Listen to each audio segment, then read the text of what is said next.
Sejam todos bem-vindos a Cedro, Pernambuco, terra de um povo aguerrido, terra de um povo trabalhador, terra de muitos vaqueiros, vaqueiras, povo que traz na sua essência as lutas e transforma todas em um grande sucesso.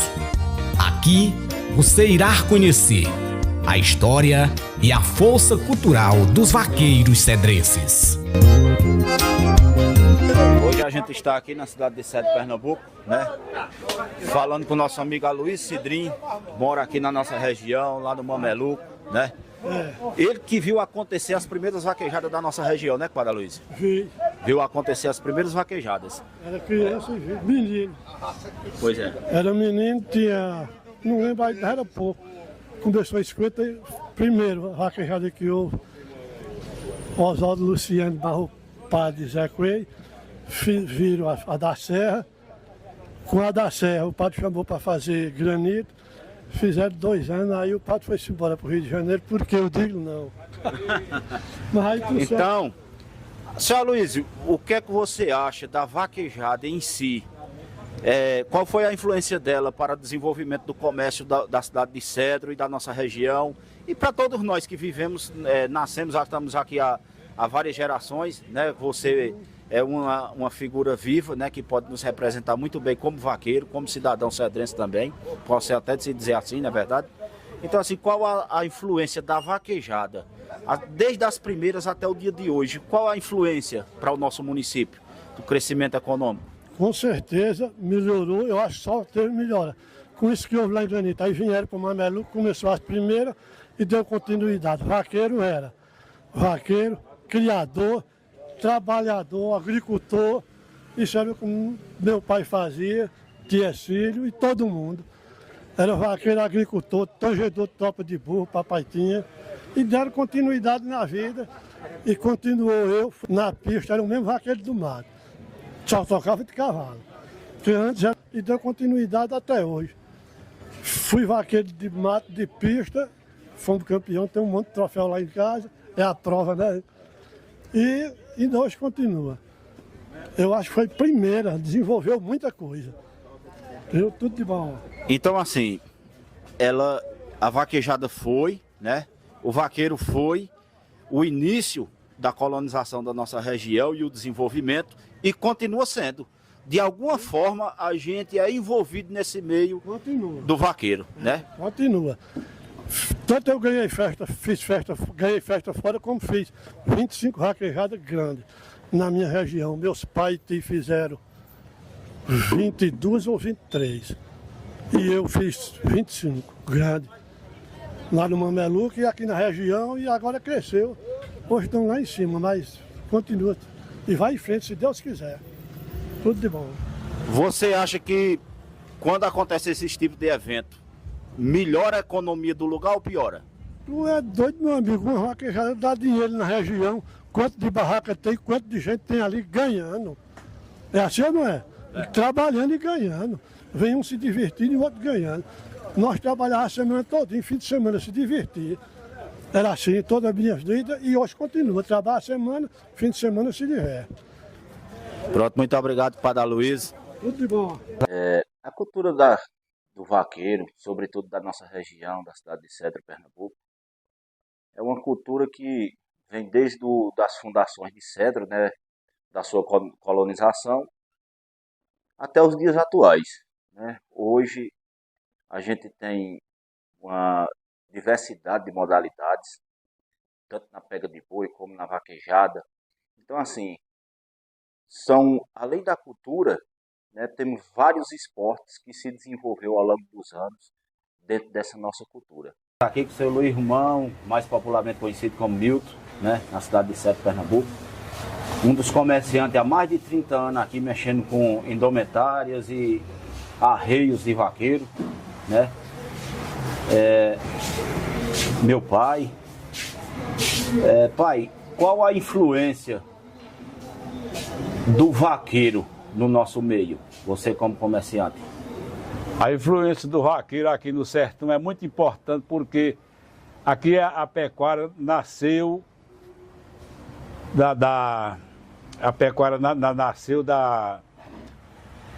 do sertão, por causa que quando começou a descoberta do vaqueiro aqui no sertão foi pecuária e a criação de gado, de bode e plantação de cereais.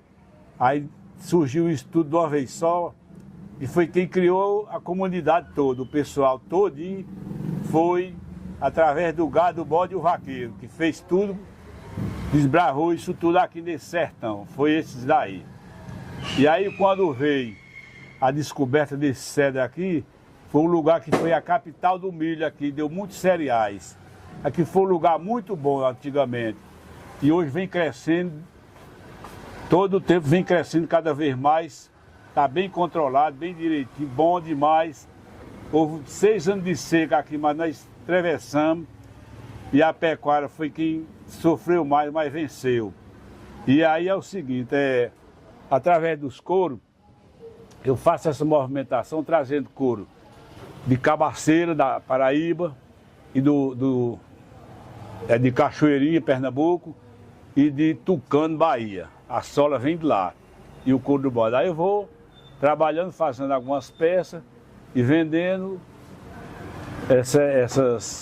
vendendo chocalho, sela, bota, bride, toda ferramenta você tem aí, marra de chocalho, tudo, chapéu de couro é feito aqui mesmo no sertão, no Alto Sertão. Isso aqui é feito aqui também no sertão, aqui ó, luva de vaqueiro, tem perneira, tem cangaia, tem tudo. E aí, tá indo, ó, uma bota dessa aqui, ó, feminina, muito bem arrumadinha, é muito procurada. Então o vaqueiro foi importante. O vaqueiro foi muito importante. E continua sendo importante. O vaqueiro foi importante, continua sendo importante. Quem faz tudo pelo homem da cidade é o vaqueiro. E aí, Dodinha? Então ele ajudou a gerar a economia, o desenvolvimento do cedro no passado e continua desenvolvendo. Por exemplo, tem vários arreios e indumentários aqui que são fabricados na região, digamos assim, né? Alguns artesanatos também são fabricados na nossa região, quer dizer, muita mercadoria vem de fora, mas também tem muita coisa manuseada e fabricada pelo povo da nossa região. Né? Mas como comunidade, eu acredito que acaba que envolvendo, né, toda a população de um modo geral, porque quem não é vaqueiro tem um parente que foi ou que é, então de alguma maneira envolve toda a população. Valeiro, quem era o vaqueiro da sua época? Qual era a influência do vaqueiro e a contribuição dele para a sociedade? A contribuição dele para a sociedade, ele era um homem, primeiro precisava ser honesto, que tudo tem honestidade na frente, se não tiver não funciona. Ele tinha que ser um homem honesto, ele tinha que ser um homem cuidadoso, ele tinha que trabalhar muito. O vaqueiro trabalhava, hoje não é brincadeira, o vaqueiro trabalhava muito, em termos de vaca não perder, em termos de achar uma vaca de fosse quem fosse, ele pegava o bezerro e assinava com o mesmo sinal da vaca, sinal de orelha, para que não tivesse roubo de outros. Ele, onde ele passasse, que ele visse um benefício de uma reis ou de qualquer coisa, ele fazia sem saber para quem, não queria saber quem era o dono daquilo, ele fazia o benefício. Se uma reis saísse de uma fazenda para outra, eles tinham que segurar ela e avisar para o dono que o gado tinha as rebeiras do S, do Z, do 4C, de tudo quanto era coisa, tinha a rebeira que era colocada da perna do lado esquerdo, e pela rebeira ele sabia de onde era o gado. Numa ocasião, eu peguei 10 novilhotas rodando aqui nas estradas. E elas tinham a rebeira do cabrobó. E chegou o tempo de botar o gado na serra e eu botei ela junto. E espalhei o ferro para o lado de lá. E aconteceu que chegou os donos do gado. trazendo o cavalo ferrado, as caretas ferradas, tudo ferrado. O dono do gado sou eu, quer dizer, ele provou. Levei para a serra, peguei o gado e entreguei a ele. Levaram o gado de volta. Então, o vaqueiro tinha que fazer essas coisas, por ele e por os outros. E o que ele fazia no dia a dia, na sua labuta? O que ele produzia do modo geral? Quem era ele? O que ele produzia para a nossa sociedade e para o desenvolvimento da cidade? Olha, o vaqueiro ele tinha que ser primeiro um agricultor. Já era uma produção. Segundo, produzir leite. Ele era o tirador de leite da fazenda. Terceiro, o que eu já falei em boi, que era uma poupança. Ele tinha que produzir tudo isso para que ele ganhasse. Que se ele não produzisse como os de hoje, ele não ganhava. Pois é, ele era responsável por produzir o leite. Produzir o leite. A galinha, o milho, o feijão. Na época se falava muito da momona, do algodão. Era muito produtiva nessa região. Também tinha também aqui a produção do couro, né, que tinha os curtumes da região, aqui, que hoje não existe mais. Né? Então, assim, hoje, quando há inverno, aqui é uma região muito produtiva, muita gente lá fora não conhece, não sabe, que aqui o gado engorda na caatinga. Né? A caatinga é medicinal para o gado, do modo geral. Né? Valírio, eu quero agradecer, né, você ter nos recebido aqui na sua residência. Eu fico muito grato, que Deus abençoe você. E quero lhe dizer que isso é muito importante, né, para a nossa sociedade e para nós de modo geral. Obrigado. A vaquejada de cedro, ao longo dos anos, vem se desenvolvendo de maneira positiva. Temos vários parques de vaquejada aqui, como o Parque Miguel Rufino, o Parque Ronaldo Leandro, o Parque do nosso amigo João Delcio. Então, assim, tem uma diversidade de parques, né, que já tem aqui em nossa cidade. Aqui também é realizada algumas pegas de boi, como a pega de boi de nosso amigo Geraldo Dudu, né, de Ronaldo. O que você acha, você como família de vaqueiro, qual foi a influência do vaqueiro para o nosso município? No meu ponto de vista, o vaqueiro foi de grande importância, porque ele, além de ser vaqueiro, ele também é o homem do campo, ele é o homem que planta, é o homem que produz, é o homem que doma, é o homem que faz um serviço pesado, de muita coragem, e ajudou muito para nosso cedro, porque aqui o início do cedro não tinha empresa, ele não nasceu de empresa, ele nasceu da agropecuária, né, do campo, do homem valente, que tem a coragem de fazer todo serviço pesado. O homem o vaqueiro faz. E ainda faz por prazer. Ele faz um serviço mais arriscado e ainda com muito prazer, que ele se arrisca toda hora e para ele é a maior oferta, né? A gente tem que ter essa consideração, a bravura do vaqueiro. Né? Os vaqueiros eram quem amansava o rebanho do Cambuio para ir buscar mercadoria em Caruaru, Cabrobó, Juazeiro. Então, Petrolina. A nossa região aqui, há 100 anos atrás, era uma região de muita criação, porque no Mameluco tinha 3 curtumes.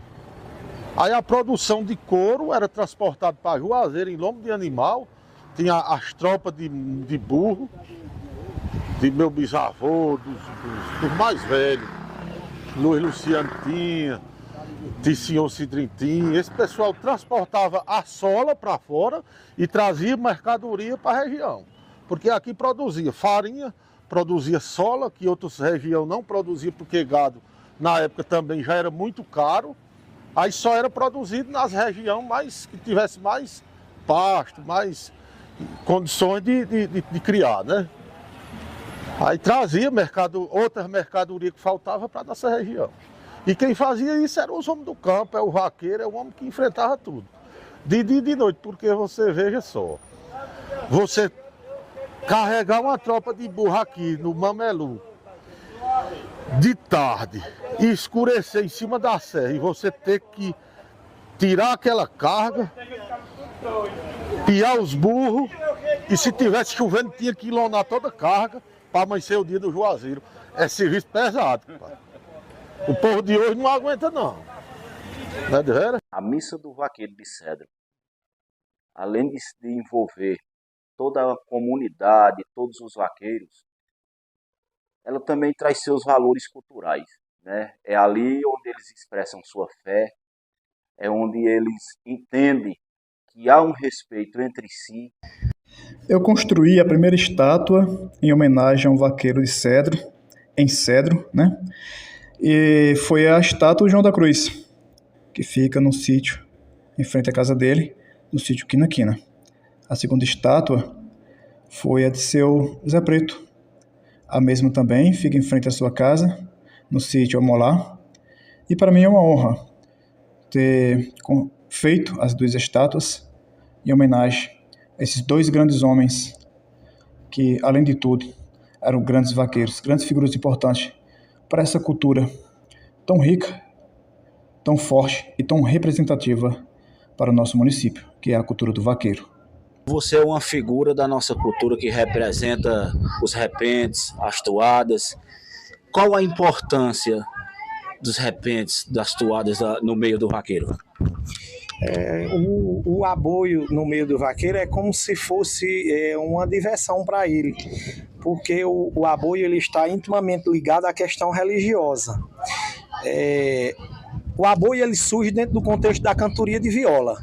E os cantadores de viola antigos, eles eram da zona rural, eram pessoas rurais e que viviam na lida com o gado. E essa cultura ela veio passando de geração para geração até chegar aos aboiadores, porque o trabalho do aboio, para a história, ele é recente, ele inicia na década de 70 com os poetas alagoanos, final de 1969 para 1970, e chega até hoje com outra bagagem, e com outras características, mas dentro do contexto elementar da vida do vaqueiro. Então, o aboio, quando se fala em aboio hoje, ele não é só o aboio.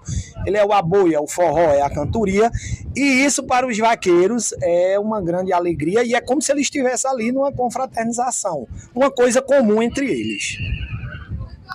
E não deixa de mexer muito com as nossas emoções, né, Cícero? É um motivo de muitas vezes os vaqueiros, eles se motivam pelo arrepento, pelo aboio, né? Eles veem naquela cantoria, né, um motivo a mais para enfrentar a lida da labuta do dia a dia. Cícero, eu queria lhe fazer mais uma pergunta. O que representou a figura de seu pai para que ele envolvesse nesse mundo de cantorias e de vaqueiro? Veja só, Gleidson,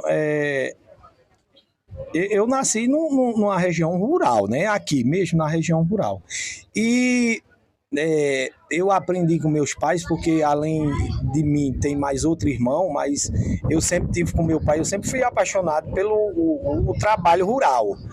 E ele me ensinou isso através do rádio.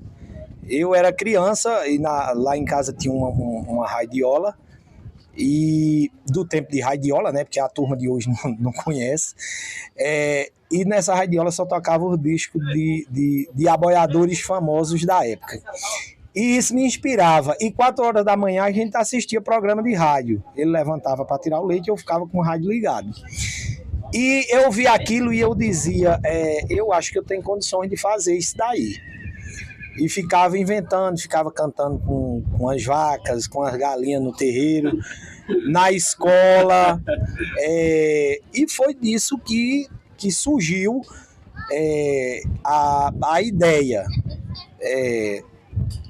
desse trabalho voltado para a cultura do vaqueiro. Então, assim, essas coisas que estão relacionadas à cultura, ela vem com a gente, ela nasce com a gente vai só desenvolvendo ao longo do tempo. Então, o meu pai foi importante nisso, até porque se ele não gostasse de cantoria, eu não tinha gostado de cantoria. Se só oferece um gibão, eu vou dizer de repente, é camisa que ele usa pra correr, um boi valente, pra ele vale um tesouro e não dá seu gibão de couro no ferro do presidente.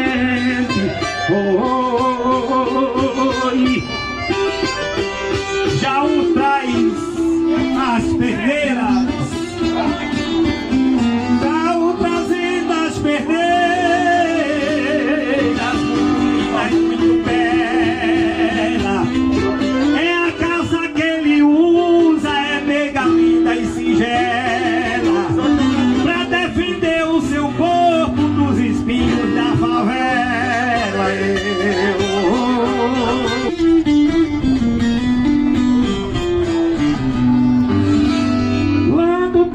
guarda-peito nessa bela ocasião. É o símbolo mais bonito dessa nossa profissão. E dentro da luta vaqueira, quando ele vai na carreira defender seu coração. Ei, trabalha a fim de subir cada vez mais. Tem hora que eu fico pensando como foi que ele arranjou essa tradição. Teve até uma vez que eu levei ele com 13 anos para a festa do vaqueiro. Na segunda-feira nós estávamos acabando mesmo. Ele disse: ó, pai, não diga a ninguém não, mas eu ainda vou cantar lá no Parque de Jacó. E foi. Gostou, mas foi. Ainda hoje ele vai. E hoje está cantando aqui para nós, rapaz, senhor Zé Preto. Tem até uma história, uma vez que estava para a festa de Jacó. Senhor Zé Preto descia para casa uma hora dessa, passava lá em casa, ele brincando com o cavalinho de pau, dizendo: senhor Zé Preto, ele disse: engorda o cavalo. Ele dizendo: para nós ir para a festa de Jacó, né, senhor Zé? Ele pequeno, criancinha. As coisas dele. E eu tenho um grande prazer, ó, essa festa que foi fundada, eu agradeço a seu Zé Preto, que trabalhou muito mais. Eu trabalhei mais Manecá, que chegou no bastidor, está com um século, que meu avô chegou no bastidor. Luiz sem nenhum tostão, morar no ranchinho de Paia com 3 filhos. E deixou aí o meio mundo de coisa aí para a família hoje. E tem esse bisneto dele, que é desse jeito. Eu descobri depois de 80 para cá, porque meu pai e minha mãe queriam que eu aprendesse a ler e escrever. Para mim, o que eu achava bom era estar cavalo num cavalo e tangendo gado. Não tinha leitura, mas eu descobri de 80 para cá, se eu tivesse aprendido a ler, eu era rico. Eu tinha arrumado as coisas à vista. O que hoje eu tenho uma coisinha, mas agradeço a esse moço aqui, porque ele trabalhou muito e me ajudou. E sempre ele está para frente. Eu já estou no fim, mas ele, se Deus quiser, ele vai chegar onde ele quer. Se Deus quiser, primeiramente.